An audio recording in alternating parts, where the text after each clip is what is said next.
और आज की शिक्षा क्या है उसको भी सुनो आप। लाडली सुता तू अब जाए के पराए घर, कबहू किसी की धमकी में न आना। देवरानी जेठानी जेठ देवर और ससुर सास, लड़ने में काहू से पीछे मत रहना। होके बेफिक्र खूब खाना और सोना, विपत्ति पड़े तो हमें फोन कर देना। दब के ना रहियो मेरी बेटी ससुराल मांझ, एक बात कहे ताही सैकड़ों सुनाना। आज की शिक्षा।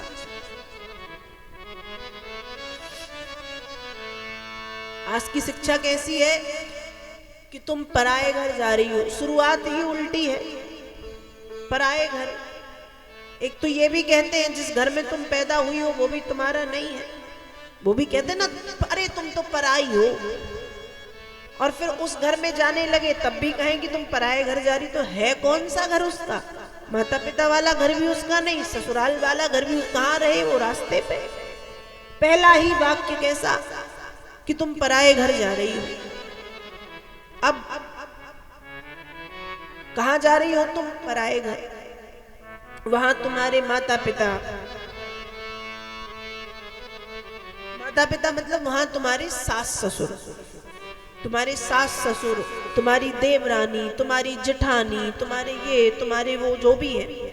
यदि वो तुमसे कुछ कहे तो तुम भी पीछे मत रहना। वो एक सुनाएंगे तुमको चार सुनानी है, ये शिक्षा दे। ये नहीं कहते कि बड़े कुछ कहें तो सुनो और चुपचाप रहो। यहां ये नहीं सिखाया जा रहा।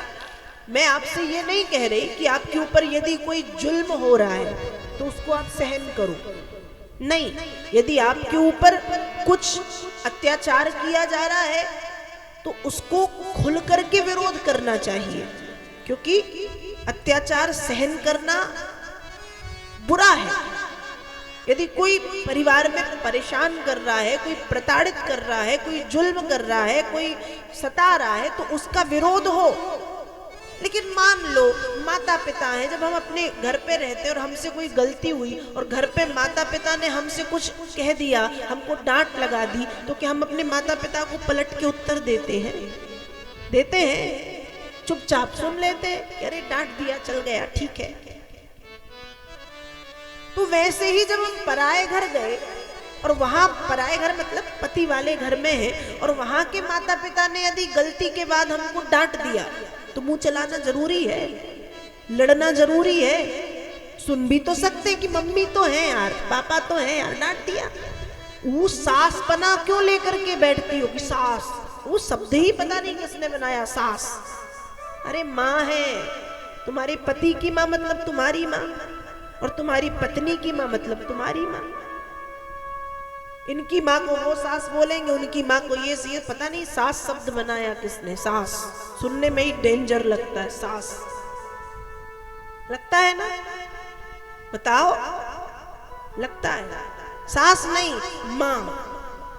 अब ये वाली माँ यदि कुछ कह दे तो हम सुन लेते, मायके वाली माँ तो हम भी अरे मम्मी ही तो है बोल दिया। तो जैसे ही वो वाली मम्मी कुछ बोल दे तो मम्मी ही तो है बोल दिया। ऐसे भी तो बात वो की जाती है ना। और उनको भी समझना चाहिए, जैसे खुद का बेटा गलती करे तो बेटा ही तो है, वैसे ही जब दूसरे की बेटी आके कोई गलती करे तो क्या बेटी ही तो है, हो गई गलती। क्यों बहूपना रखते हो कि बहू है? बहू नहीं है, बेटी है। वो मान के करो ना कि बेटी है। बच्चे से गलती होती है तो हम कुछ नहीं कहते, तो बेटी से बिटिया से जब गलती हो तो हम क्यों इतना बड़ा मुंह फुलाएंगे? ये गंदी आदत होती है। वो सास सही में सास बन जाती है। फिर बहू से यदि कोई गलती हुई तो वो अपने तक नहीं रखेगी, वो अपनी देवरानी से, जेठानी से, आस से, पड़ोस से, मोहल्ले से फोन किया अपनी बेटी से भी बताएगी ऐसा ऐसा ऐसा। अरे बेटी है, गलती हो गई, समझा दो। दोनों को करना चाहिए, एक की गलती नहीं होती, ताली एक हाथ से नहीं बजती। आप बहू को बेटी बनाओ और बहू सास को मां बना ले, समस्या खत्म है। आप बहू बन के रहोगी, वो सास बन जाएंगी, और आप सास बन के रहोगी तो वो बहू बन जाएगी। और सास यदि मां बन जाए और बहू यदि बेटी बन जाए तो समस्या खत्म। है कोई समस्या? मुझे नहीं लगता फिर ऐसी मानसिकता में कभी कोई समस्या है। तो यदि वो माता पिता कुछ कह दे तो यही मान के सुन लो कि जब हम अपने मायके में थे, कोई गलती करते थे, माता पिता डांटते थे, तो हम पलट के माता पिता से लड़ते थे कि माँ बातें सुना रही तो हम और बिल्कुल चिल्ला चिल्ला कि वो पूरा मोहल्ला सुन ले, हम माँ को चिल्लाएंगे। नहीं करते ना। तो फिर यहाँ आके कैसे क्या हो जाता है हमें? हम चंडी और भद्रकाली क्यों बन जाते हैं? नहीं। यदि अत्याचार हो रहा है आपके ऊपर तो आवाज उठाओ, फिर तो बड़ी आवाज उठाओ, सहन नहीं करना। यदि कोई गलत कर रहा है, आपके साथ मारपीट हो रही है, आपके साथ गाली गलौच हो रही है, आपको प्रताड़ित किया जा रहा है, तो चुप मत बैठो, खड़े हो, लड़ो, अधिकार से लड़ो, जितना लड़ पाओ उतना लड़ो यदि अत्याचार हो रहा है तो। लेकिन छोटी छोटी सी बातों में, परिवार की छोटी छोटी सी बातें जो मायके में भी साथ में हमारे हुई है बातें, वैसी ही बातें यदि ससुराल में होती हैं तो उसको सहन करो। सहन करो मतलब आराम से सुनो, और जब उनका गुस्सा ठंडा हो जाए तो उनको समझा दो। ऐसा भी हो सकता है। तो महाराज मनु ने शिक्षा दी है, और आज की शिक्षा ऐसी है कि एक बात कहे ताहि सैकड़ों सुनाना। वहां जाओ, माता पिता सास ससुर जो भी है, यदि वो कुछ कहे तो तुम भी चुप मत रहना, खूब सुनाना।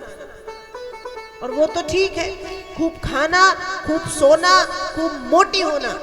और यदि वो परेशान करें तो चिट्ठी लिख देना, और चिट्ठी फोन कर देना। आजकल तो फोन का जमाना है, फोन कर देना।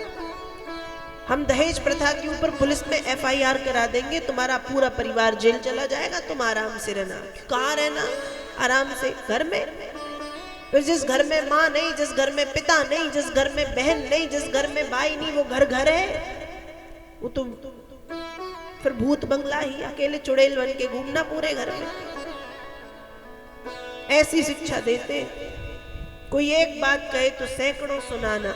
अरे जो घर अपना है, एक तो इस घर में भी तुम पराई हो, उस घर में भी तुम पराए घर जा रही हो, बातें ही उल्टी कर देते हैं। शिक्षा ऐसी हो जो परिवार को बांध दे, शिक्षा ऐसी हो जो परिवार, बिखरे हुए परिवार को भी एक धागे में पिरो दे। शिक्षा ऐसी हो जो महाराज मनु ने अपनी बेटी को शिक्षा दी। आज की शिक्षा उल्टी है। आज के माता पिता जो शिक्षा देते हैं, उस शिक्षा से बच्चों का जो घर है वो बनता तो नहीं है, वो बिगड़ जाता है। और महाराज मनु ने जो शिक्षा दी है वो शिक्षा बड़ी अच्छी है। माता पिता को चाहिए कि अपने बच्चों को, बेटे को भी सिर्फ देखो, यहाँ भी दो बातें हैं। हम शादी के पहले बेटी को तो खूब समझाते हैं, ऐसे बोलना है, ऐसे चलना है, ऐसे हंसना है, ऐसे कहना है, ऐसे सुनना है। कभी बेटे को सिखाने की कोशिश की? क्यों? वो बेटा है, उसको सीखने का अधिकार नहीं है। दोनों को है, दोनों का नया जीवन है। यदि बेटी नए जीवन में प्रवेश कर रही है तो बेटे का भी नया जीवन है। दोनों को सिखाना जरूरी है। बेटी को सिखाते हो, उसको कुछ नहीं सिखाते। दोनों को सीखना जरूरी है, दोनों को समझना जरूरी है, दोनों का एक दूसरे के प्रति सम्मान जरूरी है। जरूरी नहीं कि लड़की केवल सम्मान करे, लड़की सम्मान की अधिकारी भी है, उसे भी सम्मान मिलना चाहिए। तब गृहस्थ जीवन चलता है अच्छे से।